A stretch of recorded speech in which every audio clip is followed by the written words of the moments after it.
Two. Hey, Good evening, everyone. Sorry for the belated entry, but it's my fault. It's all my good fault. to be good to be back with you tonight. Tuesday night Q&A. Good to see you. Jane, how are you doing? Snowy Pennsylvania. I hope it's a pretty snow and a dry snow. It's been cold and damp here. Very. But after it was, it got up to nearly 80 and then, hmm dropped down to this crap, and it's like I can't get acclimated to it one way or another. No, and sinuses. It's just a mess. You know, Hello, Melissa. Good to see you. just a dusting. Hang on, okay. So if you guys want to hear, okay, let's do this. Happy Tuesday. Hello, friends. Hello, Melissa, and just a dusting. So I had an emergency re. Hey, Scott. Hey, Sky, how are you doing? So I went to a friend's house for Super Bowl, and I got home, and Chunk had eaten my entire studio, all of it, except the laptop, the charging cord of the laptop, the USB ports, the camera, the microphone, everything was destroyed. Apparently, he was a little upset that I was gone for more than an hour and a half. Yeah, he ate the chair. So I have a new chair now. I mean, he ate all of it. So I had to, within a day and a half, order new stuff and get it here and get it set up. So if my sound is off, I do apologize. Camera seems to be working okay. Yeah, so it was a mess. And if y'all want to send condolences to Chunk, care of the funeral home, we have that address. He's fine. Chunk, yeah. He was not on my happy list Sunday night. He was, or And Monday. that is very unchunk-like. It So is. there's been a lot going on. He's probably feeling a little tension deprived, and just decided to take it out on on whatever tasted good. I don't know. There are several other rooms in this house he could have had fun with. But no, let's go for all the electronic equipment. Okay, cool. Thanks, buddy. And the chair. He did And a the number on chair the chair. he destroyed. I mean, it's over there somewhere. He destroyed the chair. He ate everything off of it, out of it. There was foam everywhere. I mean, he was a very bad dog. Bad dog behavior.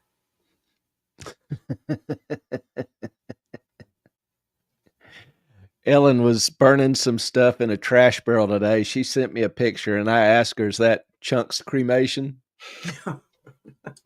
No, just boxes.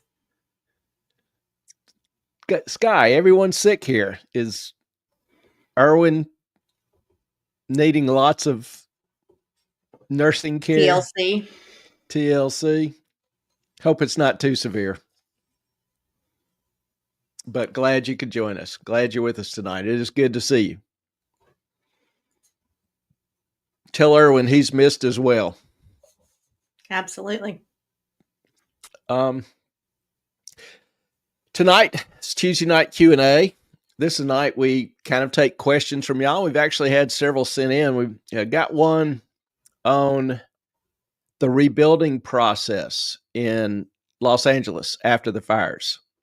There was some questions about what all's involved, kind of maybe the time, the expense. So we'll try to throw out some rough numbers and ideas on that. What exactly will it take to rebuild the burned areas of LA? And then we got a second question last week during the show on Elon Musk and the issue in the Delaware Chancery Court. So we'll cover that as well. And then third, got an additional question on financial planning for those people with inconsistent income, like gig workers or seasonal workers or construction people, those kind of those kind of workers whose income is not, straight salary, steady every month kind of thing. I'm sorry, Scott. My son tore his Yeah. Achilles and has flu. Not happy and very busy. I think that's Irwin. Is not happy Her and very son? busy. Oh, yeah. That would be Irwin. Macho's a chihuahua, he'd be very vindictive. He might not rip up furniture, but he'll get me back. Listen, Chuck has never ever torn up furniture. Ever. Ever, ever, ever. So I was like, what the? I called Clay. I was like, I think somebody broke in the house. There's no way. He's like, it was probably just junk. Yeah, and it's very unchunk like. Mm-hmm. But just kind of went through him. Tallulah, the other dog, was in a kennel, so that's not an option. And when Tallulah, I walked in the office, Chunk ran the other way. I was like, okay. yeah, but Tallulah is the one who normally chews up stuff, hairbrushes, wires, and she doesn't care. She will still be happy. So I kind of think it was Tallulah. I don't think so. Carson, what Man? up, dude? Good to see you. Hope you're having a good night, staying warm up there. Have our Canada contingent here. Mm-hmm. Good to see y'all. We got two of them, Sky and Carson. Yes. Yep. Plus maybe a few others. And if the family's all here, if y'all are watching, say hey, let us know you're watching. We'd love to say hey back, get introduced. For y'all watching on Twitter or X and Rumble, Ellen is monitoring those two feeds. So if you have some questions, throw them out. Ellen will relay it to the feed. Yes, I will. It's my job. So this is a night for y'all for questions. So having said that, let's take a few minutes and look at a overview of the process, the potential costs, the timeline for rebuilding a home in Los Angeles County. After the devastation, particularly caused by the Palisades and then the Eaton fires and some of the smaller ones. So now I am not an attorney. I'm not involved in the construction business in LA. So had to do some research, had to do some estimating. And all of this is just my best guess. So take it for what it's worth. And in terms of my best guess, a lot of the numbers and costs, keep in mind, the numbers and costs that I use are current numbers and cost. With all the work to be done, all the demand on scarce number of workers and inspectors and other providers who are going to be swamped with work, probably you could expect to see slower times and higher cost. You can make anything naughty, Carson.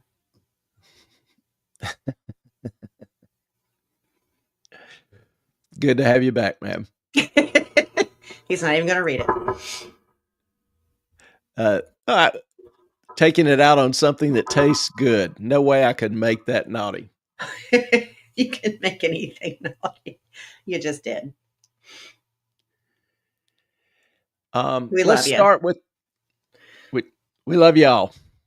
We really appreciate y'all being with her. We enjoy these nights and times with you. It's good seeing y'all. It is a little family, and we really do love you guys. So let's start with a kind of a step-by-step process, as best as I could determine, going through the rebuilding process in LA County, which is honestly probably one of the worst counties to rebuild in.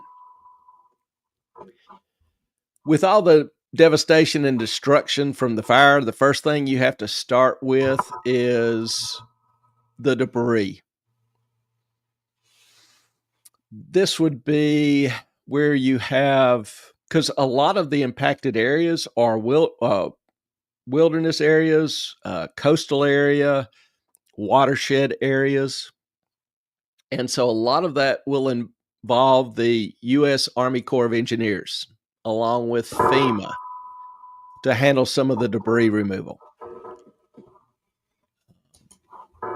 Homeowners will have to opt into that or handle it privately at much higher cost. The environmental assessments that have to be done are crucial to identify hazardous materials. And you think, it's a residential area. What all could be a hazardous material? All Well, a lot kinds of of the things. older homes built in the 40s and 50s have a lot of lead, asbestos construction with some of the insulation. And then most notably, the EVs, the cars with all the electric batteries. If they caught on fire, they create a big pile of toxic. So all of that has to be handled by specialized teams. First, the materials have to be identified, then the specialized teams, have to be brought in. So for this debris removal, you're probably looking at around $20,000 to $50,000, and something that will take about 3 months. That's just to get started. Now, if using public service, like you had trees and just burn lumber in your house, some of the city and state services are handling some of that. Corps of Engineers, I believe, is doing some of it, so there won't be a direct cost for that to the homeowner. But probably most people will have to at least utilize some private services for cleanup, depending on the size and the contamination level. The next thing I've got is a site analysis. You'll have to bring in teams, have the site, examined, surveyed, inspected. You've got to assess the extent of damage, and particularly with the foundation and the soil. Is that you, Ellen? There's some banging going on in the background. Shouldn't be any banging, no. Do you hear anything? My mouse. Huh. Is it hitting the microphone? No, sir. Okay. Can you still hear it? Nothing now. Okay. Now there is. It sounds like a plumbing issue. No, it's just fix this new mic and my mouse. I'm sorry. Okay. I've moved it. I can mute myself, or maybe I can. Mute me for a moment, please. Okay. All right. See if that helps. Site survey, site assessment. So the property will have to be surveyed, one, to reestablish the markers, the boundaries, the monuments, so to speak, and assess the extent of the damage.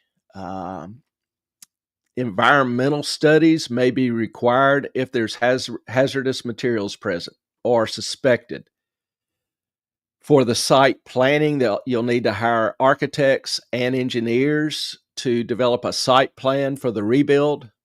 They will ensure that the design complies with the safety and zoning codes. And that's one big thing I read just the other day. The mayor has stated that all rebuilt homes will have to comply with current codes. They won't be able to rebuild what the previous design was. So all of this planning and assessment, from what I could find, looks like it'll probably cost $10,000 to $20,000 and take, like I said, another 1 to 2 months. If there is some suspected hazardous material, you'll have to do an environmental and soil analysis. This normally takes 2 to 3 months.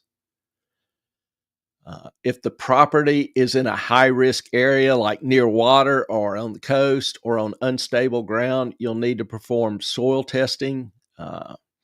the Corps of Engineers or other agencies may get involved if it's in the floodplain or watershed, a waterway.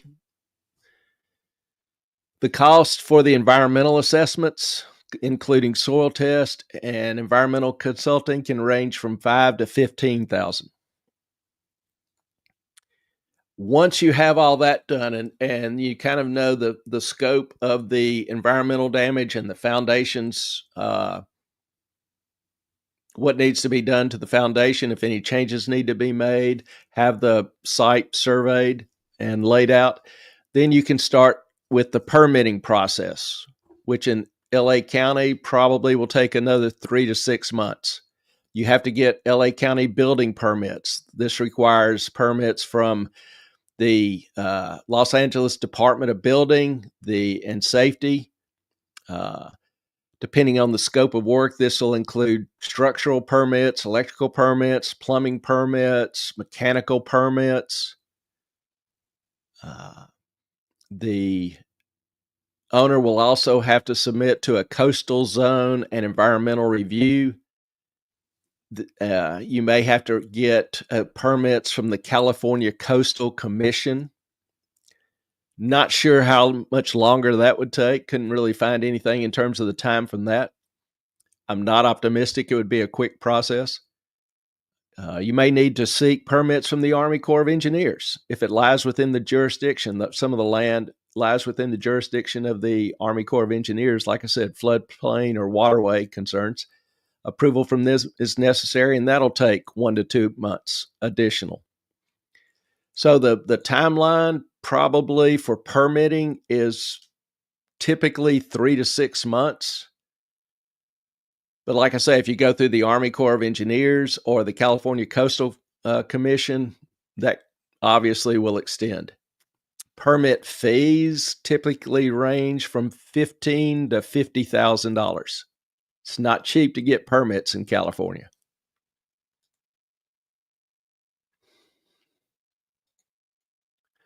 Got to keep up with the slides. Sorry about that. Carson has a comment, and then Melissa. They could probably make the process shorter by allowing larger areas to be assessed at a time, so they'll probably not do that. Yeah, they won't each. I mean, in the permitting process, from what I could tell from the codes, each owner is responsible for his property. So I don't know how that would work to have a section of a plat apply in uniform because permits are granted to individuals or corporations for an individual structure and design. So while that might make things more efficient, I'm not optimistic it would happen. Kind of like you. There are already idiot cleanup companies who are supposed to be safely removing things, putting in an open trunk with a loose tarp and barreling down the freeway. That's all right. A little asbestos is kind of good for your sinuses. So no sweat with that. No, it's really not. It's pretty much toxic, no matter what. Just saying. Yeah. It's with the amount of work to be done, you're going to see a lot of people flooding into the area to try to get some of the money, gain some of the money.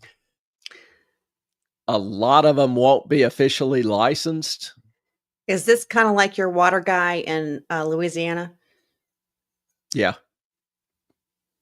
Kind of like the water guy in Louisiana. However, that's a little different. Yeah. I'm not sure how severely LA will try to crack down on them.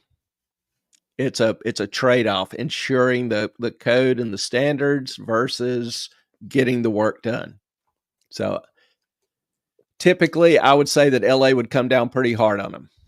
And just for the record, there was an entire a House hearing on government regulations today. And it was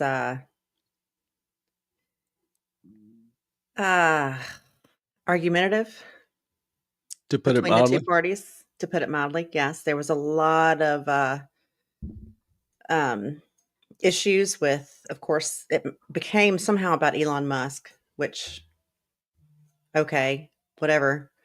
But yeah, it was a mess. But, there was one girl on there, Miss Wade, who was talking about how she has 4 businesses and 2 not-for-profits. She's from Africa, she's an American citizen, and how the regulations she was in California, she moved to New York to make it better, that didn't work, so now she's in Texas. And she's like, because all the regulations are like, you're breaking at least 3 at one time because you can't hire enough people the level that she's at to make sure none of them are being broken.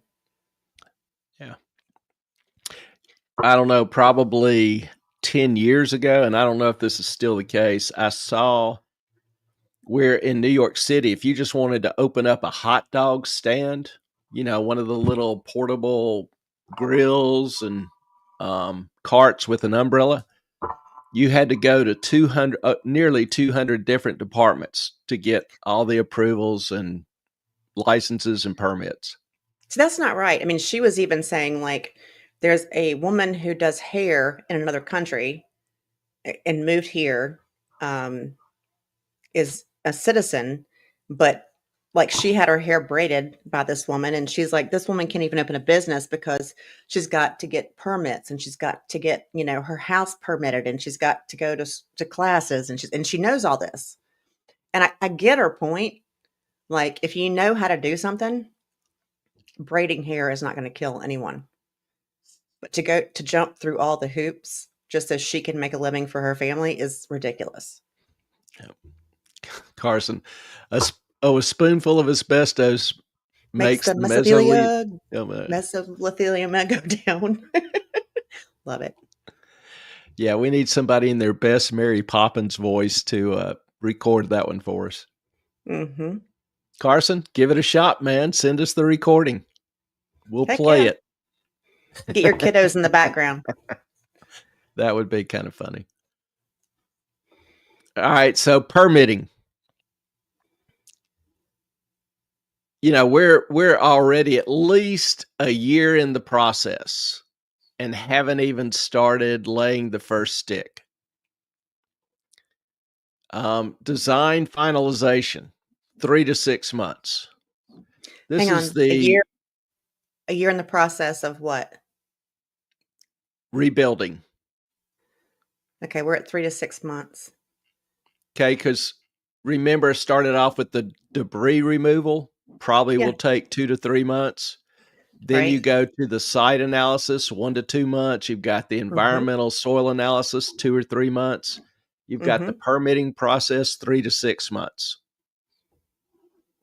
Is there another slide? Yes. Okay. There we go. Design finalization. You've got all the permits. So now you can finalize architectural plans, engineering reports, ensuring they meet the current building codes, the wildfire interface construction standards, which are going to be required on all houses, and the environmental requirements, which are not insignificant in California.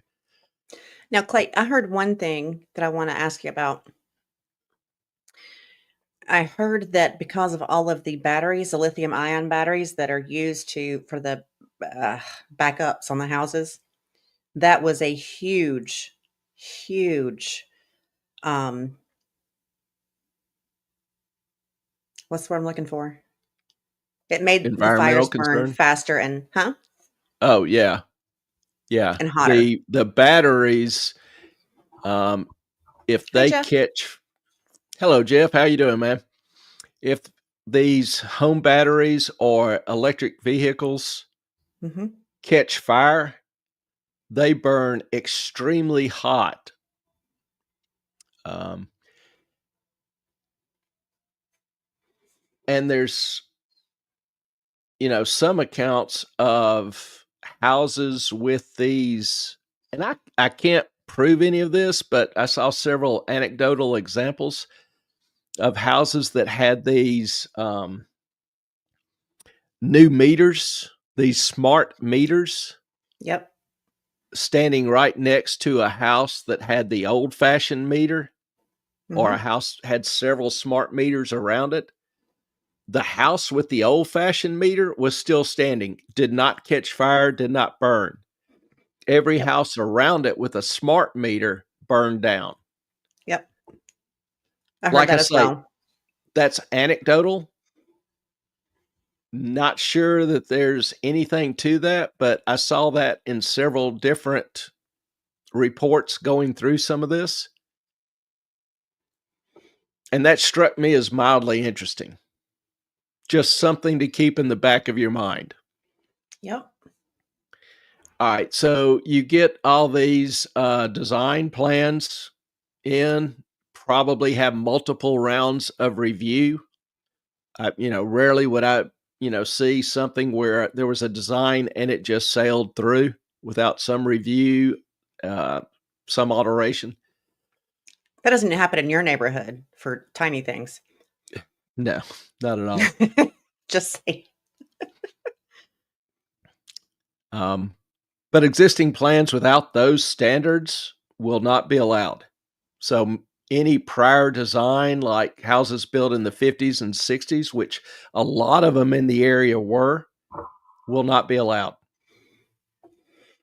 The cost for this type of design can range from $20,000 to $100,000. So kind of a broad range there. What is Demolition and the architect? Oh God. Tip of my tongue. My brain's not working all that great today. I didn't sleep all that well last night. which one? Um, the guy who built all the like clean lawns, Frank Lloyd Wright. yes. Didn't he have a bunch of houses in California? He has. I don't know if he had any in this area. Because they wouldn't be allowed to rebuild the same thing, would they? No, those houses would not meet new code. That sucks. Sorry. They would probably need significant upgrades and design changes. The basic layout, floor plan, sure, but the building codes would be much more involved. Well, that's one Melissa, of the did things he have about any burned in the fires that you know of? Melissa. I haven't seen any, but I know he's got We haven't houses scattered throughout California. we haven't looked it up either, so Yeah, I haven't seen any mention. I didn't think to look at that specifically, but it's a good question. because those were, I mean, that's So artwork. yeah, Not that she knows of. yeah, I'm a big Wright fan, and I've talked Mhm. about that a couple times previously. This is a guy that you know understood that environment creates attitude, and so he designed his houses with an approach of trying to create an attitude in the residents and visitors. Uh, Grateful the Gamble House was untouched, and What's the Gamble the House? museum. What's the Gamble I, House?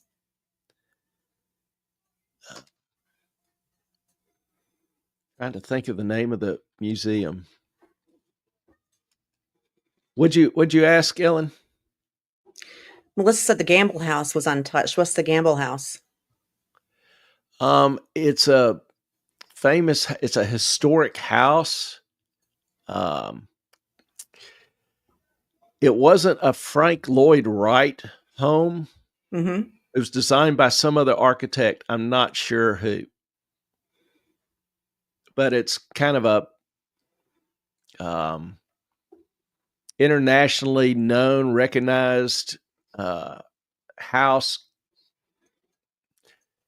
craftsman style.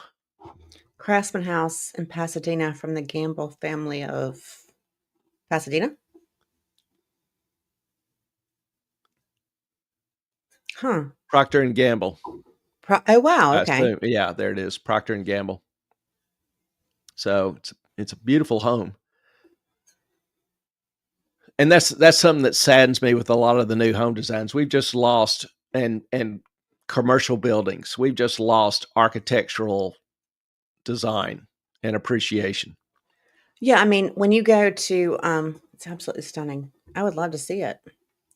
Yeah, I mean, you go to Europe, about any country, and then you go down some main highway in the US, and there's all these like gas stations and all this gross signage, and the buildings just are blocks, and it's just not attractive. But in Europe, it is just like everything is incredible. Yeah, but the thing is, in Europe, if they build new things, I Mhm. mean, it's almost like it's Russian brutalism style, just concrete blocks.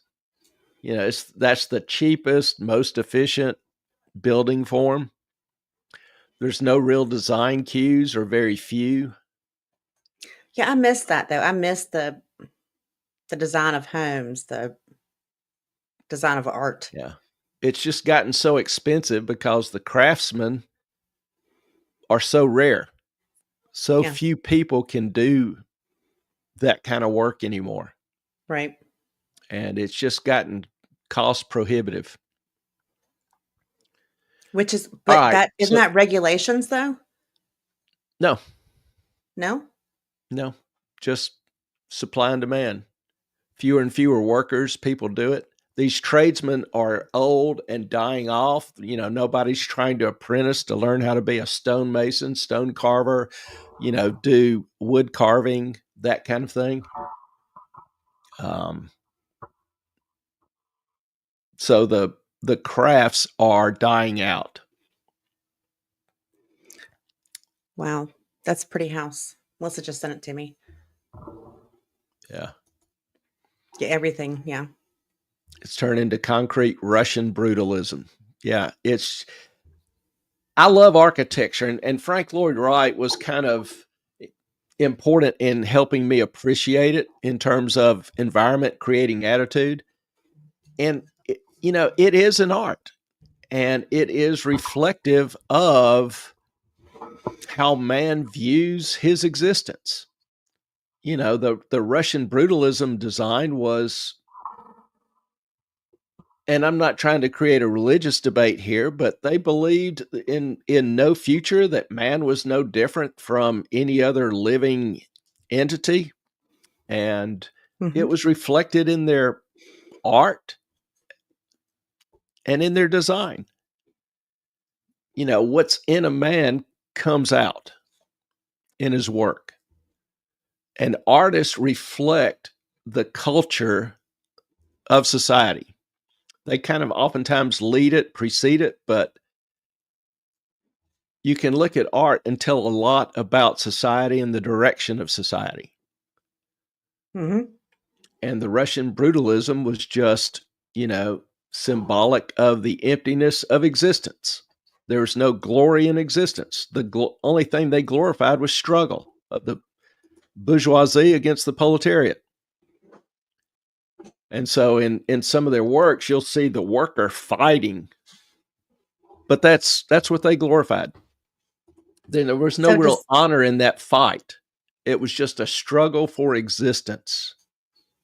does that mean that my latest purchase of artwork is not awesome? Can I show it? Yes. I'm not sure what it is, but we're about to have another revealing here.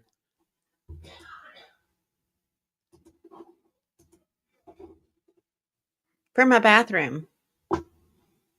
What is that? It's a Highland cow on the toilet. You don't love it? Really? It's okay. I couldn't. My screen is a little small. I mean, okay. I think it all kind of went weird, wonky there. Remove, okay, and then stop. Wait, present. Yeah. I don't know how. Present and Nice, share thank you. screen. It's not there anymore. Okay, let's do that. Present, share screen, and that one. Nope, that one. I don't know where it went. There it is. It's a Highland cow on the toilet reading the paper. I thought it was cool as crap. No? You know, if I was in the bathroom and had to stare at something, I guess that's probably as good as it's going to get. I just don't know. I mean, I thought it was cool. Actually, in my bathroom, I have a painting by my 5-year-old daughter of Thank you. sheep. No, one sheep. Is it one sheep? Hmm.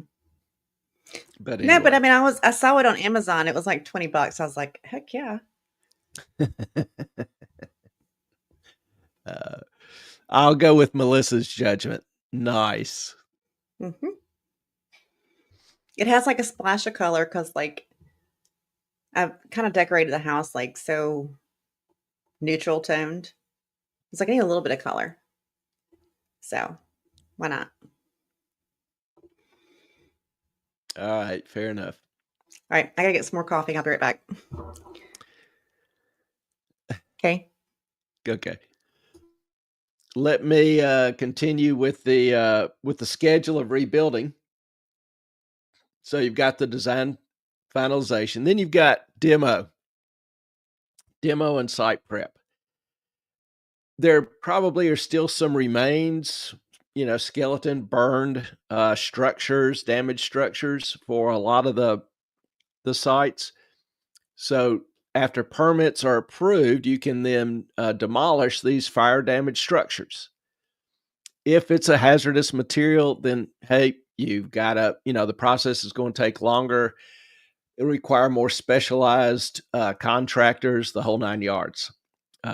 After demolition, the site must be cleared, the foundation evaluated, any necessary soil or foundation repairs, foundation stabilization, has to be completed. So the cost of demo and site prep, you're probably looking at 15 to 50 grand. And that'll take 2 to 3 months. Then you can start laying the sticks, the construction phase. And the Carson got interrupted by a scammer. I'm stringing along trying to call me on Telegram. That's funny. Um, construction. Construction normally will take 12 to 18 months, a year and a half. And this would include, the foundation work. You've got the framing, which to me, sometimes I'm in awe of how fast the framing goes up. But the framing, that you've got the plumbing, electrical, HVAC, air conditioning, heating. You've got roofing. You've got the interior work. You've got the sheetrock, the painting. You've got the tile work for the bathroom. You've got the tile work possibly for the kitchen, the counter work, the cabinets, all that stuff. And getting the subs out to the site sometimes is a slow process. So normally, from what I've seen, most houses, you're looking at a year and a half from start to finish. Now, the cost and other delays which can occur, which I'm not certain how much, how many delays there'll be in Southern California because the weather's, always nice. But you could have shortages. You could have delays due to shortages in labor, you know, um, material availability, particularly after a large scale disaster, supply chain issues, weather. I don't know how much that really will delay in Southern California.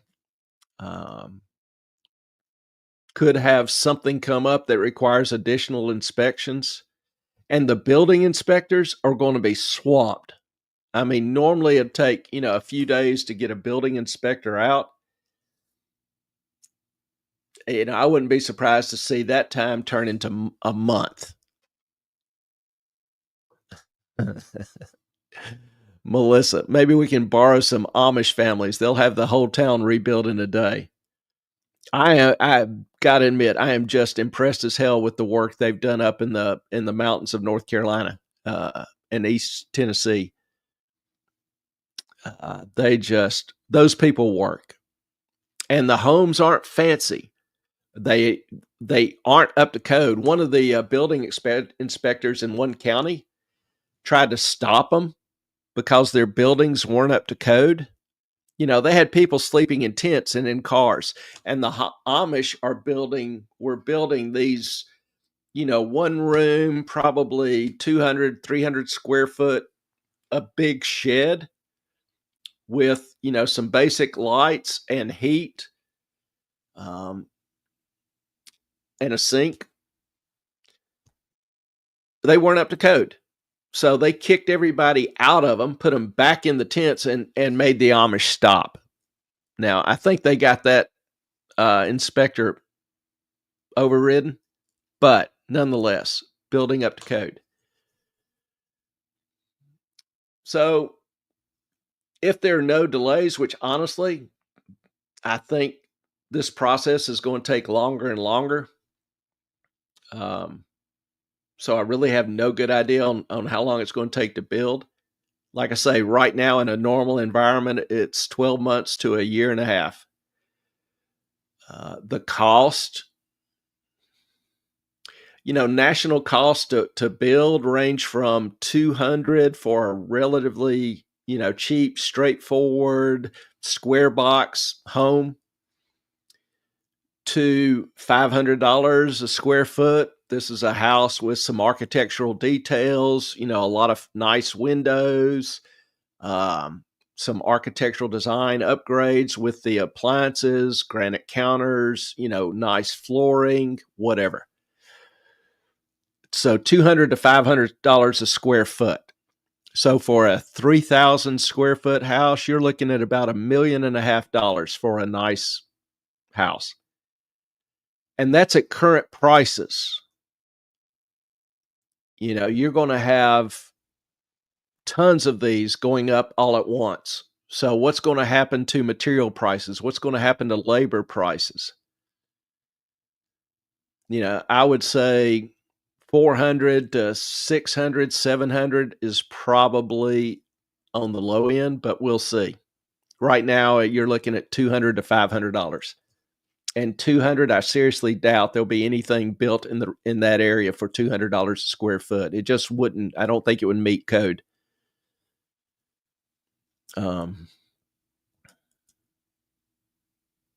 Inspection and final approvals. Normally, this takes 2 to 3 months. Once construction's complete, you have to have final inspections from the Department of Building Authority there in LA. Includes, safety inspections, fire inspections, structural integrity inspection. Utilities have to come out and inspect it. It's possible the environmental department there in California will want to come out. The Coastal Commission will probably want to come out and inspect it. I have no idea how much really time that'll add to it, or what the additional cost, if any. Normally, fees permitting are for the inspection are included in the home construction. Some of these might be special inspections, so I don't know. I'm guessing 2 to 3 months. I have no idea of any cost. After the building itself is approved, passes inspection, then you've got the landscaping, exterior work, plants, grass, exterior painting, fencing, driveway work to return necessary to return the property to its original condition. Costs for landscaping and painting, you're looking at 10 to 50 grand. Depending on the design and scope. So the time frame, I'm basically guessing right now, would be from 18 months to 3 years. And I think it very likely that's going to extend, particularly on the low end.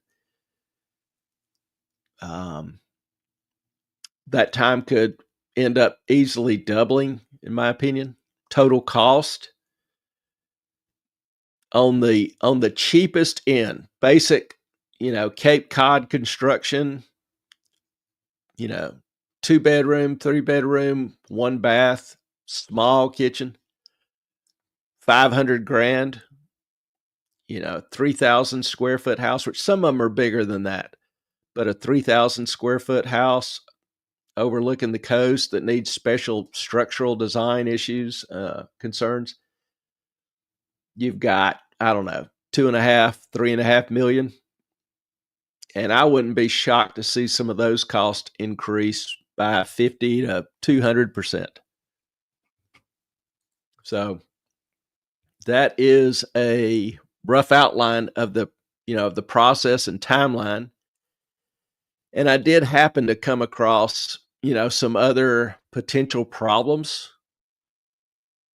There were a couple articles out on Los Angeles could require, for example, like the Palisades area, to include affordable housing to replace the older buildings that have been destroyed.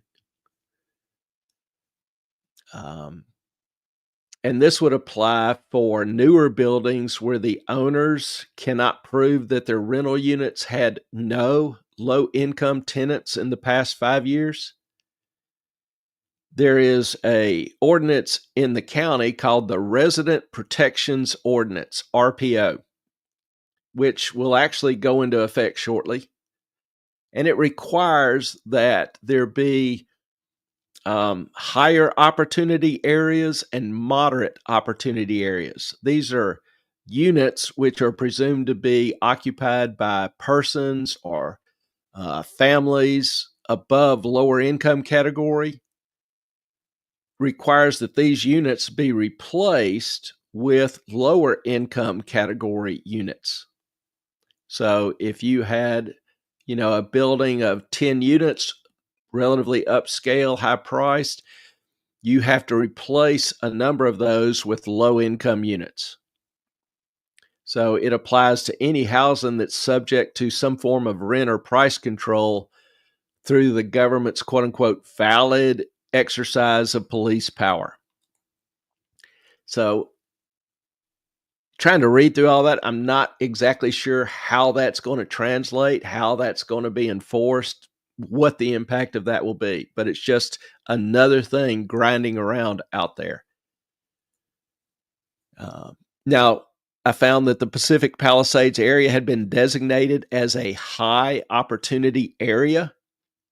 So all apartment buildings built before October 1978 are subject to the city's rent control ordinance. So all units in those buildings will need to be replaced with affordable housing units. You'd have lower income renters move in, replacing those renters that might have a higher income. So if you're a builder, if you're a landowner and your unit was destroyed and it was built prior to 1978, which a lot of them were, you own some of the most expensive real estate in the country. And now you're being told that you can only rebuild the same size structure. They're not going to allow people to build them any taller or wider. So it's basically the same size structure, and you're going to be collecting half or a third of the rent that you were previously. I don't know how that's going to go over. I just don't think that's going to be a good result for increasing availability of units and lowering rents.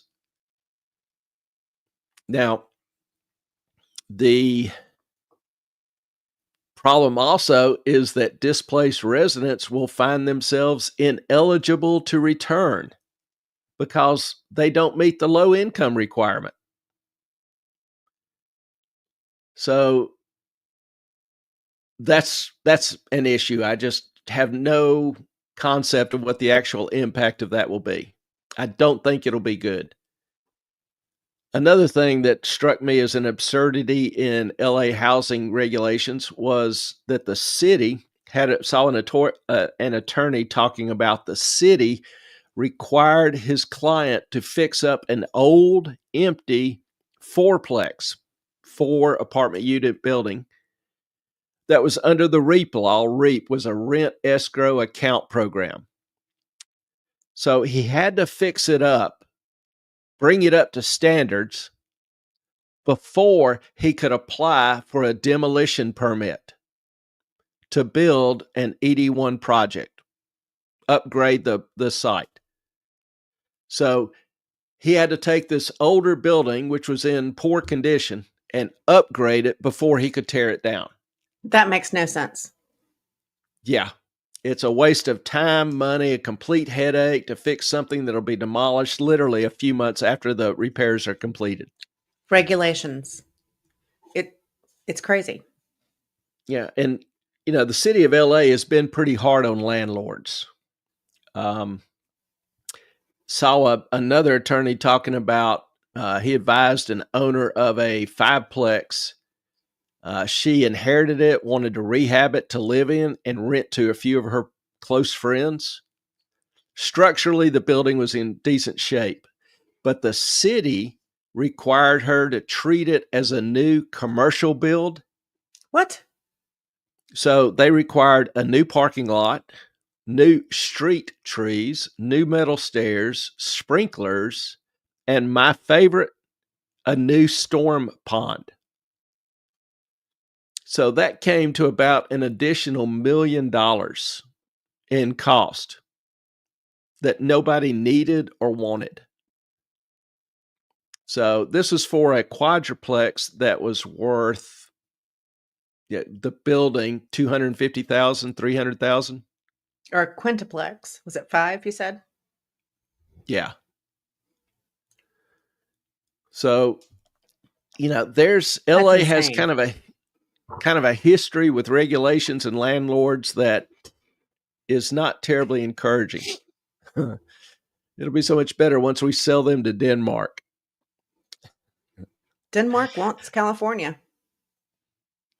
No, they don't. They say they do. They're spending $1 trillion to advertise for it. Yeah. And, I'm not going to lie. I love California. Used to spend a lot of time out there, particularly in the Bay Area. LA, not as much. But Bay Area up north, San Francisco, Palo Alto, Carmel, those areas, Monterey. But beautiful, absolutely phenomenally beautiful. And even out in the San Joaquin Valley, I did a lot of work out there, San Joaquin and Coachella Valleys. It was incredible. I visited a kiwi processing plant, and they had a dumpster. I mean, the dumpster looked like it was just pristine, brand new, great paint, everything. And went over in the dumpster and was grabbing kiwi out of the dumpster and eating it. And you take a bite and just juice is running down the sides of your cheeks. But yeah, I was dumpster diving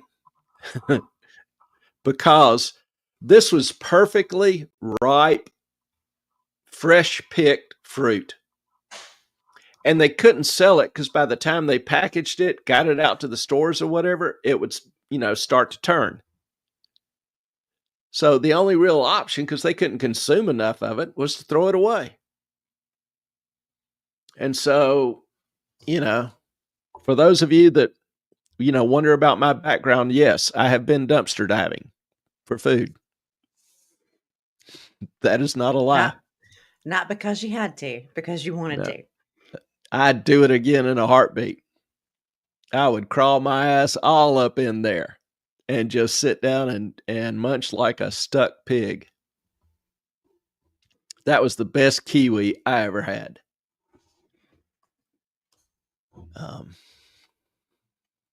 Anyway, so LA doesn't have a great tradition when it comes to accommodating landlords and rapid reconstruction. Now, they have made some verbal promises or declarations that they are going to simplify the process, try to speed it up, et cetera, et cetera.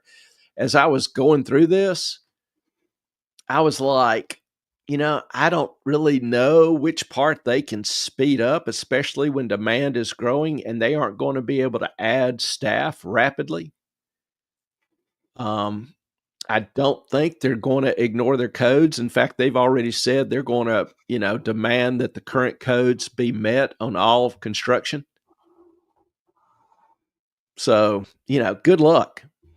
But honestly, at a minimum, to have any major progress in reconstruction of the area, you're looking to me at 3 to 5 years, and they'll probably be rebuilding it for 10 to 20 years. I just don't think it'll be a quick process. Most people who live there will never come back. My opinion.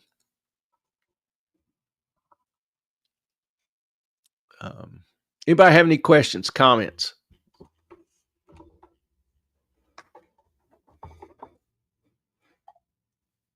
Whoops.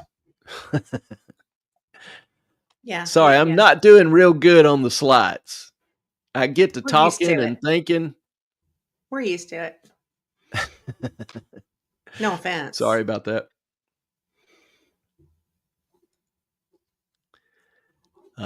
So other issues.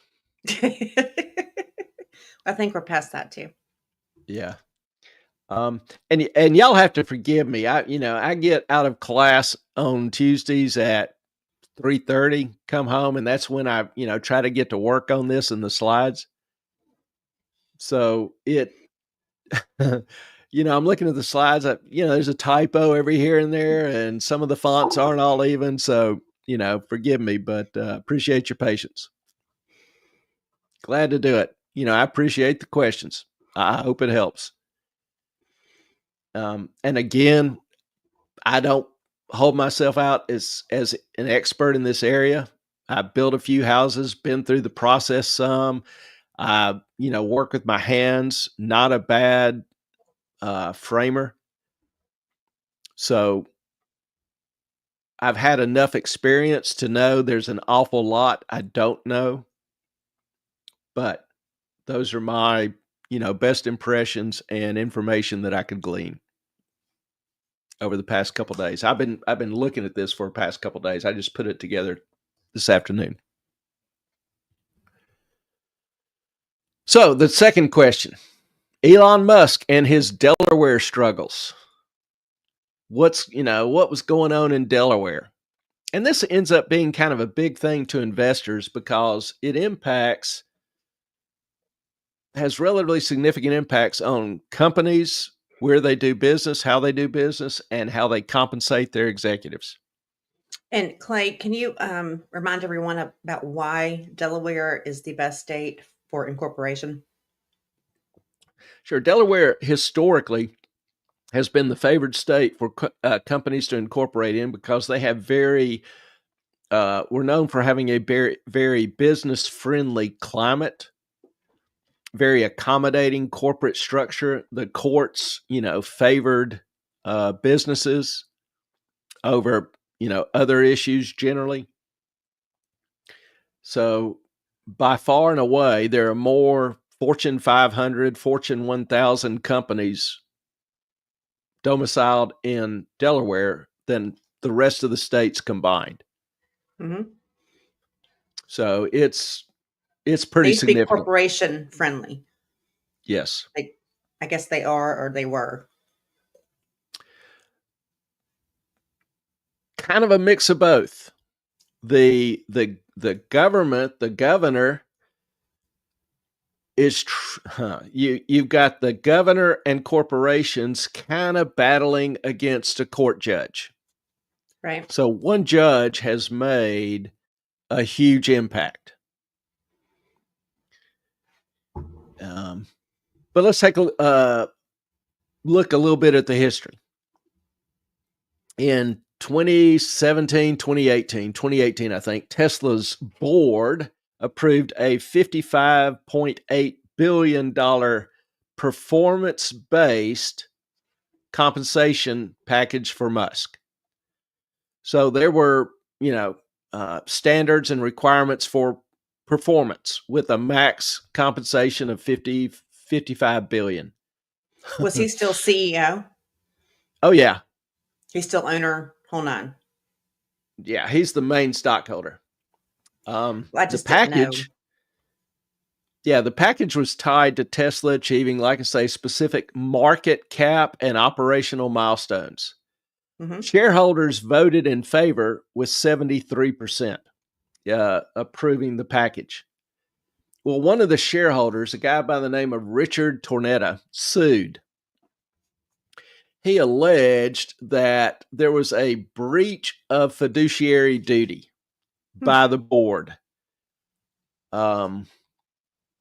He also claimed that the package was excessive. In which, Or on which metric? do what? Excessive on what metric? Well, it was just in general compared to, other I mean, corporations. like Really, excessive on what Musk is required to do, or excessive on the payout to Musk if he does it? it was just excessive. Okay. Um, the His argument was that the board was too closely aligned with Musk and did Hmm. not act independently. Now, keep in mind, Musk owns 20% of Tesla. So that's a pretty hefty chunk voting in favor of it. The Carson.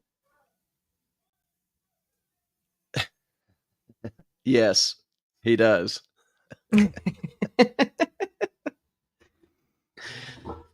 Tornetta argued the approval process was in and of itself fundamentally flawed and failed to protect shareholder interest. So, the court in 2019 ruled that the compensation package was invalid.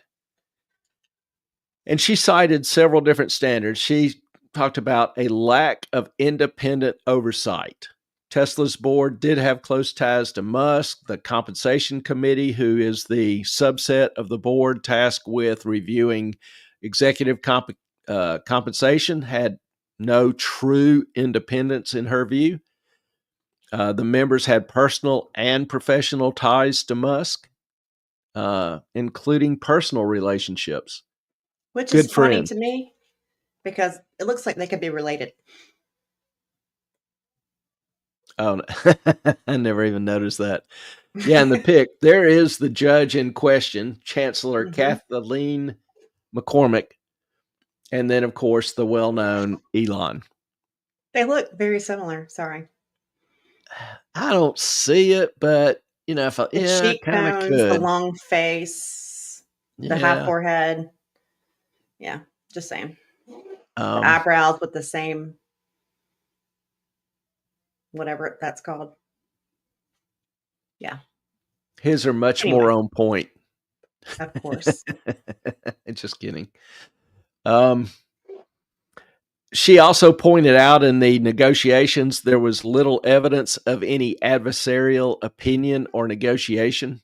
Musk essentially negotiated with himself. Um, and the package was, in her words, a quote, unfathomable sum that wasn't necessary to keep Musk motivated. Her words, the board had failed to ensure that that it was a fair deal for the shareholders. And Musk being one of the controlling shareholders. The court applied Delaware's fairness standard, the most stringent level of scrutiny that's available to the court.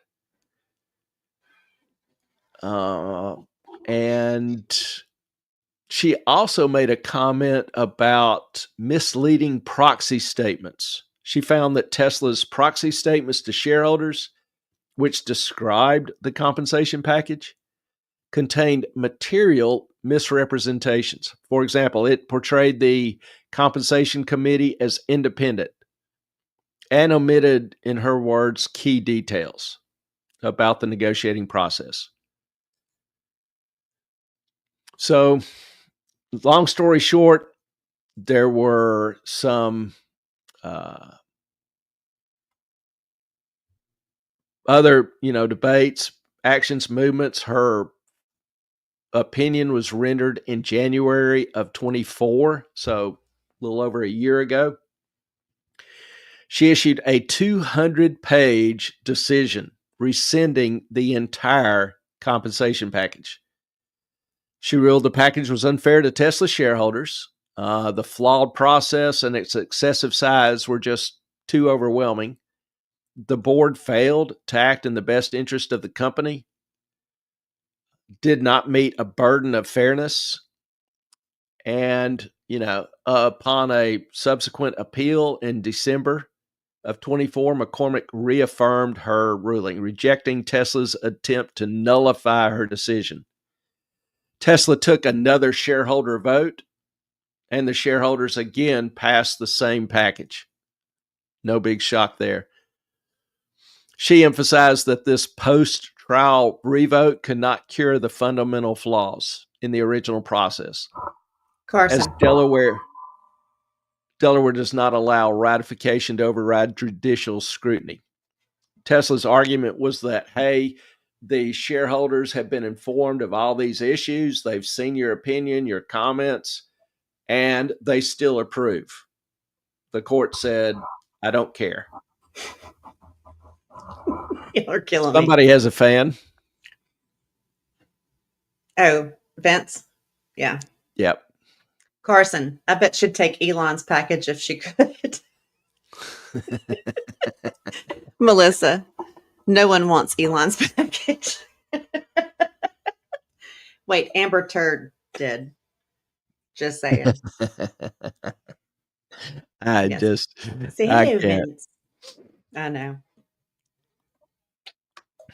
So after the decision, also the plaintiff's attorney asked for $5 billion in legal fees. The judge, McCormick, rejected that as excessive and granted them $345 million, which admittedly is a step down from $5 billion, but it's still the largest fee awards in corporate litigation history.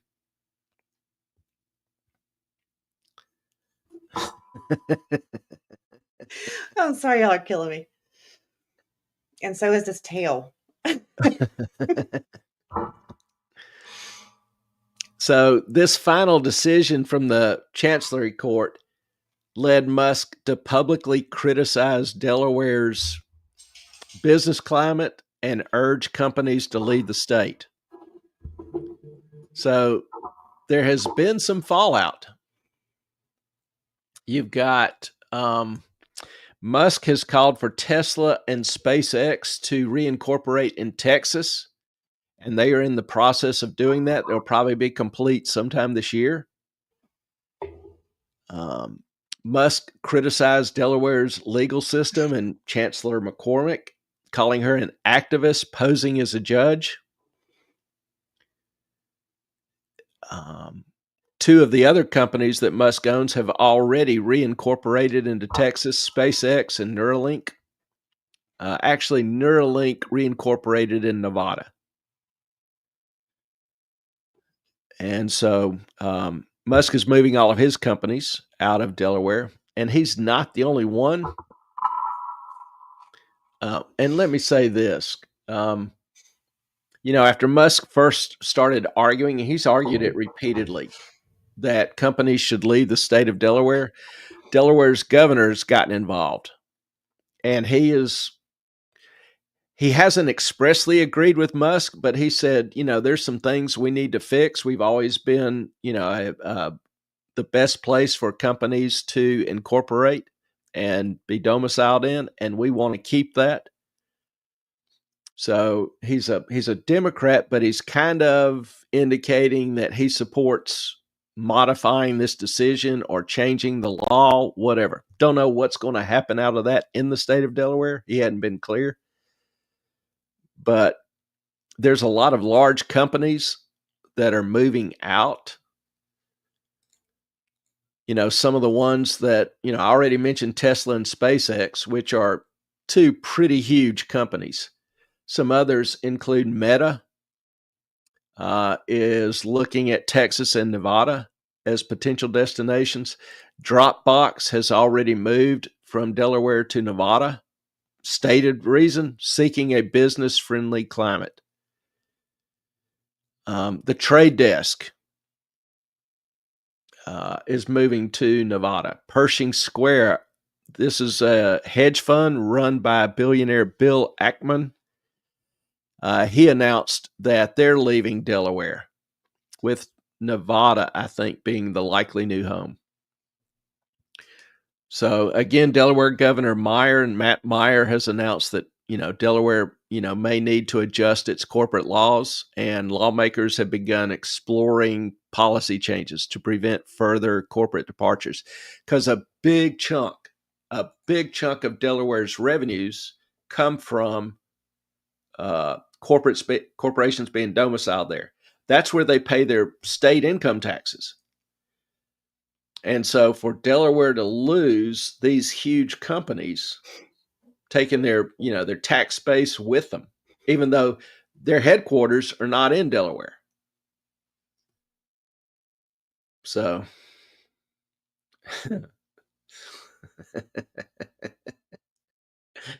as the whole world is awaiting the response to that one.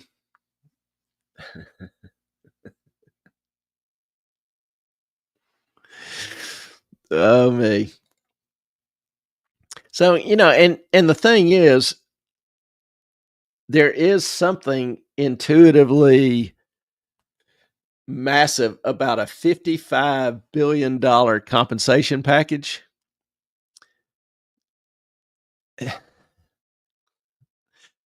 But the key is that kind of the principle of the thing. Who owns the company? Who should run the company? Who should set the compensation structure? The owners. I think most people would agree. And if they want to overpay the executives, that's their decision. If they end up running the company in the ground, that's their decision. And I mean, if you buy Tesla, if you invest in Tesla, do you know that Elon Musk runs that company and is the big dog in that company? He created that company. And that he gets his way in that company? That he owns the biggest chunk of shares? You know all that. You know, if you buy Tesla, you're getting Elon Musk. And so the shareholders are informed. They're not making blind decisions. And, Elon has turned Tesla into one of the largest market cap companies in the world. Tesla is worth over $1 trillion in value. And this is from virtually zero in 2006, 7, 8? When was Tesla started? I forget. But that's hella growth in 15 years, from zero to $1 trillion. Is a incentive-based compensation package of $55 billion really out of the question? Because that'll be paid over years or a decade. That's not a one-year salary. Anyway, that's the real issue. That's the problem companies are having with it, is a judge telling a company how much it can pay executives, which traditionally has been the domain of communist countries, determining compensation. Melissa, Martin Eberhard, and Mark Tarpenning founded Tesla. True. Huh. But Musk is the one that took it and turned it into a viable company. Musk hasn't necessarily, I'm trying to think, like SpaceX. He didn't create space travel. He just got excited about it. Saw an opportunity. Neuralink. He didn't do the pioneering work in that. Musk doesn't necessarily invent things, but he's able to see it and applications that other people can't and develop it, promote it, expand it, drive it, whatever. Musk has unique gifts. He's not an inventor.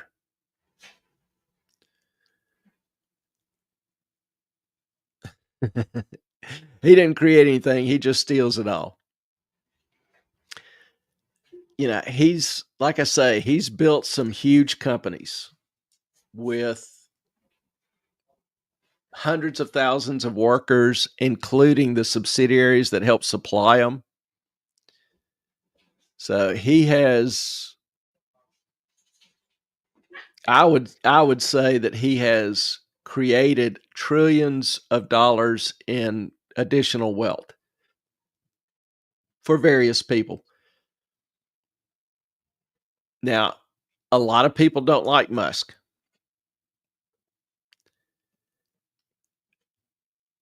Musk is I describe some people as a change agent. They bring about change, but they are normally not nice people. And my point is that the world needs some of those every now and then, just like it needs nice people.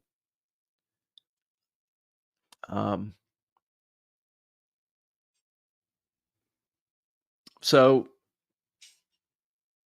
sometimes change is painful.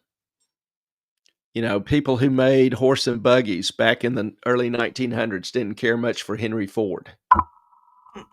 And Henry Ford was not a nice guy. Henry Rockefeller, not a terribly nice guy. But they did manage to build huge legacies. So now I'm in finance, I'm in economics. Obviously, that is more my attention or focus. And I work around assholes. I have worked around assholes my whole life. And I understand the arrogance, the bravado, the narcissism, all of that. A lot of them are not nice, warm, friendly people. They're not warm and fuzzy. And so, do what? They're not warm and fuzzy, and they can't be to do what they do. No, there's some truth in that. I don't think being nice would necessarily keep them from doing it. I've known some nice guys. They're still hard nosed, but You mean Henry Nazi Ford wasn't nice? Yeah. You know, a lot of people think he was a nice guy because he paid them well. Yeah, but he had to pay him well because he needed the workers to stay. Mm-hmm. When he wasn't paying them well, they would learn to do whatever their job was and then leave. Mm-hmm. And so the market forced him to up his pay. It wasn't really a, brainstorm like, hey, I love these folks. Let's, pay them better. The market forced him to. Clay, you think Mahoney is annoying? Oh, I know Mahoney is annoying. Have you seen this going on? Mahoney's going to need a lot of love when she comes down there. She's going to have to fight with Vince. Vince is a hot mess. Now, you take care of Mahoney. I will. I'm just saying. Treat her well. He doesn't quit. She's my cat. Of course I will. She was mine before she lived with you. She's only about 14 years old. Who, Mahoney? Mm-hmm. Oh, I didn't know she was that old. Mm-hmm. She's an old girl. Well, she's sweet. She is. So is Vince, but oh my God, make it stop. I hope they get along well. The hair gets in my nose. Yeah, I know what that's like. Mm-hmm. Sheesh, Clay. Next thing you're going to tell us is that higher minimum wages mean higher cost of living. Well, I mean, yeah, duh. It does for those who get them, but it also can lead to lower uh, standards of living for most people. Uh, minimum wage, higher minimum wage discriminates against low educated and poorly trained people. It makes it harder for them to get a job, harder for them to get their career started, harder to learn new skills. So, a lot of people don't understand that the real minimum wage is zero. If you can't get a job, your minimum wage is zero. Now, if you have a job, minimum wage, and you get a pay bump, you're happy. You're doing good. I understand that completely. But as an economist, you look at jobs. When I was growing up as a teen in the summer, all the kids worked. Nowadays, very few work because a lot of those jobs have vaporized. When I was a kid, most companies saw it as their duty to hire summer kids, put them to work sweeping or doing whatever. They can't afford that now. The cost and expense is just too high for that very low productive work that most non-trained, low educated, 2 or 3 month employees would do. And I think that's, again, I think that has not been a good result.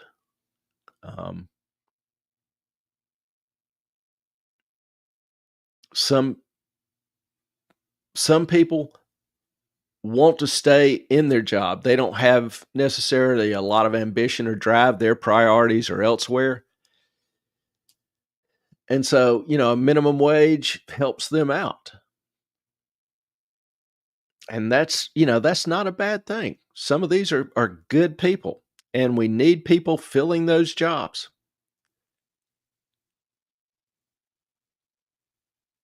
But there is increasingly fewer and fewer entry-level jobs. So looking at the overall system, that's not a good. That's not an economic good. That's not a social good. And it makes it harder for people with low skills, low education to get a job or find a new career.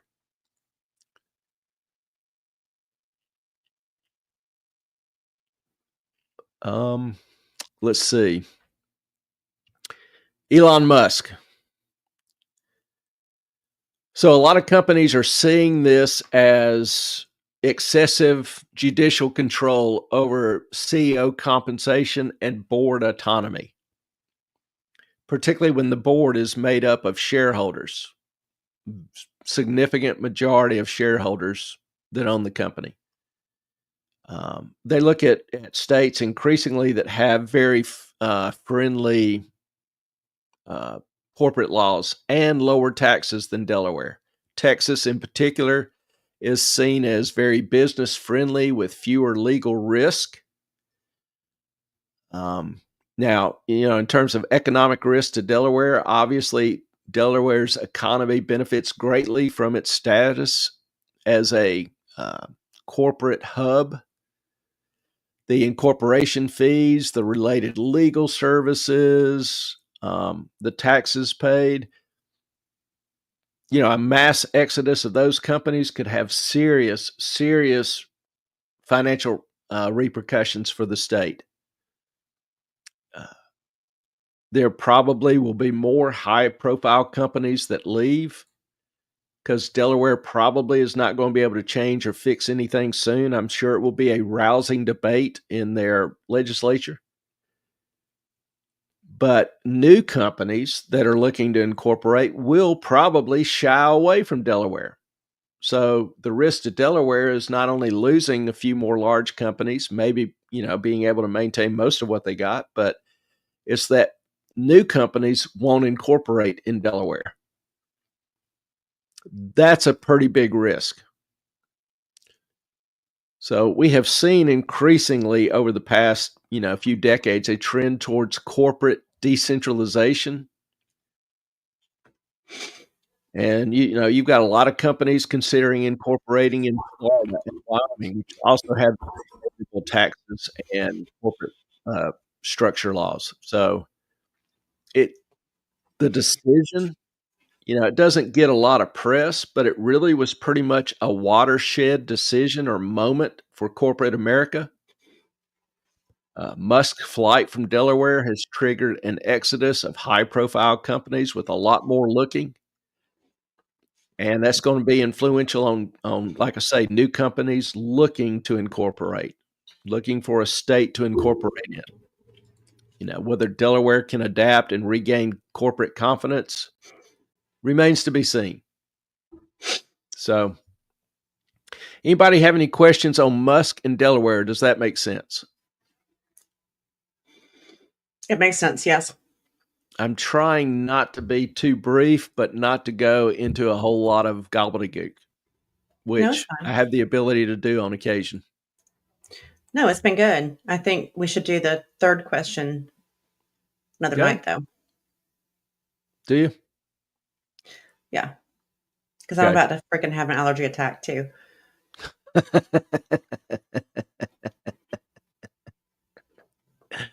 Y'all say a little prayer for E-Train. She's got, cat hair, which is very similar to asbestos, all up in her sinuses. Mm-hmm. All right. Anybody have any other questions? What's the musk ox population of Delaware? I don't know, but I'm willing to bet it's a non-zero number. Well, duh. I think the zoo has a couple. Is that it? Musk ox would not be native to Delaware, and they're Well, I'm not a aware. big herd animal. I mean, for farming purposes. So I can't imagine Delaware is full of musk ox. Mm-mm. In fact, one of the sickest I've ever gotten was I was in Spain and hungry, so I Oxtail. went to huh? Oxtail. Yeah, I went to the store and bought a can of oxtail soup. Now, I don't know how many of you are familiar with some of my dietary habits, but when I'm in a hurry, I'll just, I'll take my knife or, a can opener or whatever, just open the can, and then I'll eat the soup out of the can without heating it. And I did not know it, but the soups in Spain are not pre-cooked. So you ate So oxtail uncooked? uncooked. Ugh. I'm sorry. Stop with the tail. I mean, for the next 3 days, I was deceased. I was among the living dead. That was the worst I've ever had. So I've Mm-mm. never thrown up due to drinking, smoking. Well, when I was a kid, my dad bought a rotten cigar and had me inhale it. I threw up Just then. for shits and giggles, yeah. Well, he wanted me not to smoke because I would follow along behind him, pick up his cigar, and puff on it. And I was 5 or 6. And so now you smoke cigars and not cigarettes. So there you go. Yeah. It took me 20 years to where I could be around cigarette smoke. But anyway, yeah, so oxtail soup, I will never ever eat again. I don't care how hungry I get. But, whatever. I'll just boil the hell out of it. So if you're ever in Spain, make sure you cook the soup well. What is a musk ox? It's a animal native to Africa. With Okay. Clay, my eyes are watering and they're starting to swell. I'm going to go find an antihistamine somewhere. Okay. before I get full blown. Oh, wait. Musk Oh, ox is actually native to Arctic areas. I thought it was like a little like rat kind of thing. No?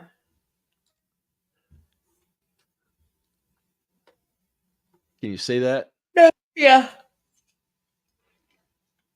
So Okay, y'all. that is a musk ox. Now I gotta get. I'm thinking water buffalo. I knew it had this kind of horn, which is the same structure as a water buffalo, which is in Africa. My bad. So thanks, Carson, for screwing me up there. All right.